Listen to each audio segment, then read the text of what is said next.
આપ જોઈ રહ્યા છો વીટીવી ન્યૂઝ ગુજરાતી. હું છું અંકુર રાવલ. સમાચારની શરૂઆત કરીએ. અમદાવાદના નાના ચિલોડામાં ભૂતિયા ડિમોલિશનનો કેસ હવે પોલીસ સ્ટેશને પહોંચ્યો છે. ડિમોલિશન કરાયેલી દુકાનનો માલિક નરોડા પોલીસ સ્ટેશન પહોંચ્યો અને ડિમોલિશન માટે આવેલા સિક્યુરિટી ગાર્ડને પણ પોલીસ સ્ટેશન ખાતે લાવવામાં આવ્યો. ભૂતિયા ડિમોલિશન અંગે સત્તાવાર પોલીસ સ્ટેશનમાં ફરિયાદ કરવામાં આવશે.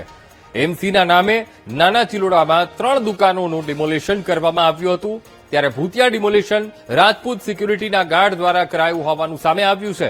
તો ડિમોલિશન સાથે જ વિવાદ સર્જાતા સિક્યુરિટી એજન્સીના ગાર્ડનું નિવેદન કહ્યું કે અમને સિક્યુરિટી તરફથી ડિમોલિશન માટે કહેવામાં આવ્યું હતું.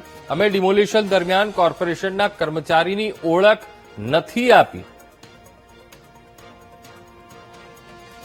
તો આ મામલો સામે આવતા અત્યારે ખૂબ મામલો ગરમાયો છે.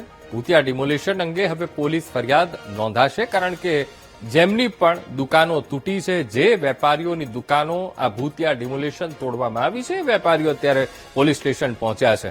દુકાન માલિકે પોલીસમાં ફરિયાદની તજવીજ શરૂ કરી છે. આજ મુદ્દે સંવાદદાતા દીપક સોલંકી ફોનલાઈન પર. દીપક, નાના ચિલોડામાં ભૂતિયા ડિમોલિશનનો મુદ્દો અને હવે આ કેસ પોલીસ સ્ટેશને પહોંચ્યો છે, શું કાર્યવાહી દીપક?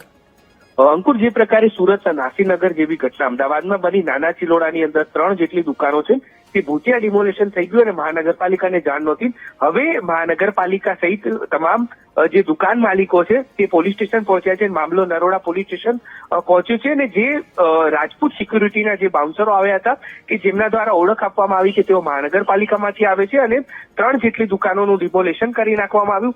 તે સિક્યુરિટીના બાઉન્સરો સાથે જે દુકાન માલિકો છે તે પણ ફરિયાદ કરવા માટે પહોંચ્યા છે.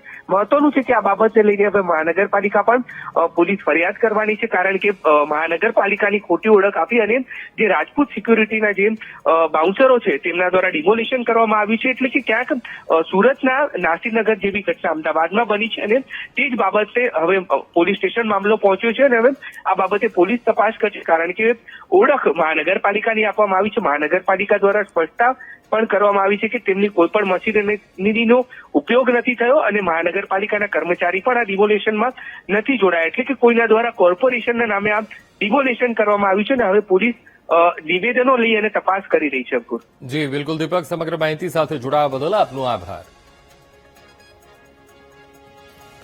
તો અમદાવાદમાં પણ સુરતમાં જે રીતે નાસીરનગરનો આખો ભૂતિયા ડિમોલિશનનો એ મુદ્દો હતો, એ જ પ્રકારે અમદાવાદના નાના ચિલોડામાં પણ એ જ મોડસ ઓપરેન્ડીથી આ ભૂતિયા ડિમોલિશન એ કરવામાં આવ્યું. 3 દુકાનો, એ 3 દુકાનોને પાડી દેવામાં આવી. ત્યારે વેપારીઓએ જ્યારે તપાસ કરી ત્યારે તેમને જાણવા મળ્યું, કોર્પોરેશન તેઓ પહોંચ્યા હતા અને કોર્પોરેશનમાં તેમને જાણવા મળ્યું કે કોર્પોરેશનની કોઈ પણ ટીમ દ્વારા આ પ્રકારનું ડિમોલિશન નથી કરવામાં આવ્યું.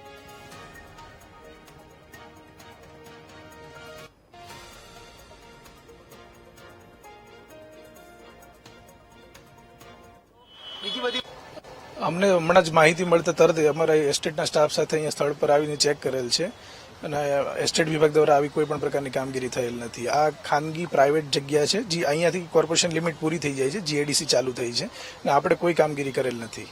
અત્યારે અહીંયા એમને જે દુકાનોના માલિક મારી સાથે જ છે અને એ અત્યારે એમને પેલા પોલીસ 112માં ફોન કરતા પોલીસ સ્ટેશન ગયેલ છે. અત્યારે એમના ઉપર કાર્યવાહી ચાલુ છે. અત્યારે એમની 3 દુકાનો હતી જે રોડમાં આવતી, આ રોડની કામગીરી ચાલુ છે.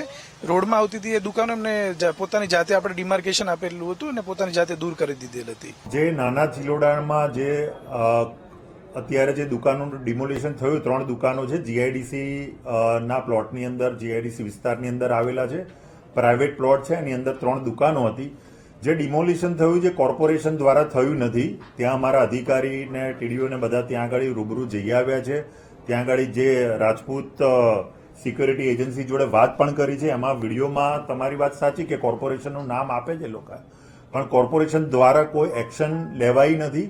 અને જેને પણ આ દુકાનોનું ડિમોલિશન કર્યું છે એની એ જે એજન્સી હશે એની ઉપર અમે પોલીસ ફરિયાદ પણ કરીશું અને એની સામે કાર્યવાહી પણ કરીશું, કારણ કે આ પ્રાઇવેટ જગ્યા હતી અને જે અમને જાણવા મળ્યું છે એ પ્રમાણે પ્રાઇવેટ માલિકીના આધારે આ જે ડિમોલિશન કરવામાં આવ્યું છે.